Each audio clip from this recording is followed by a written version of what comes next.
Let me tell you something.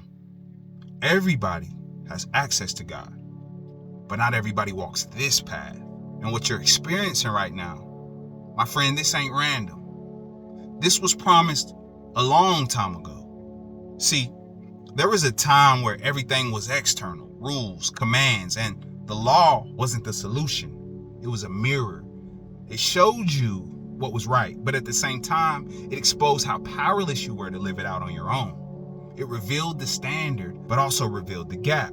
But God said there was coming a day where He wouldn't just give instructions.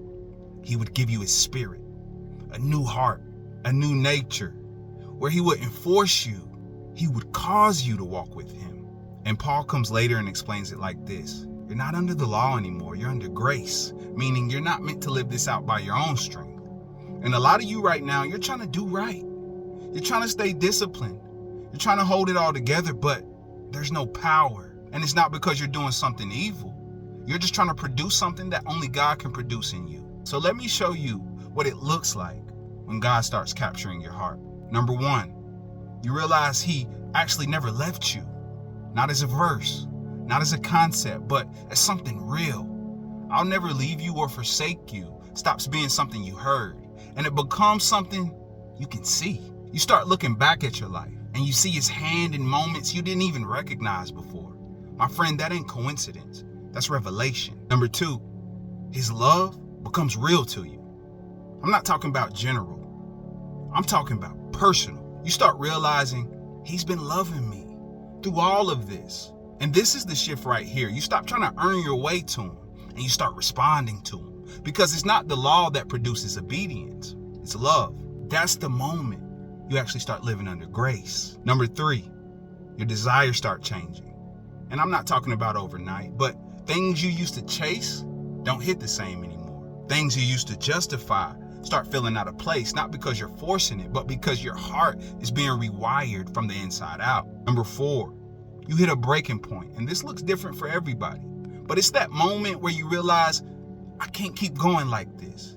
Everything you've been building on starts to feel unstable. You see the patterns, you feel the spiral, and for the first time, you stop looking outward and you look up.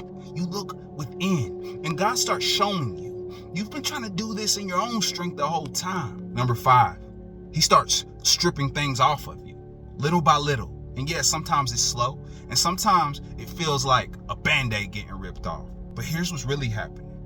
He starts putting His finger on things. I'm talking about attachments, habits, mindsets, even things you love. And you feel that tension because you realize you have to choose, but you start letting it go anyway. Why? Because you know what He's offering is greater. And here's the last sign. This is the one. You stay, even when it's messy, even when you're not perfect, even when you don't have it all figured out. You don't run anymore. That's how you know this ain't surface level. This is real. So if this is you right now, listen to me. You're not falling apart.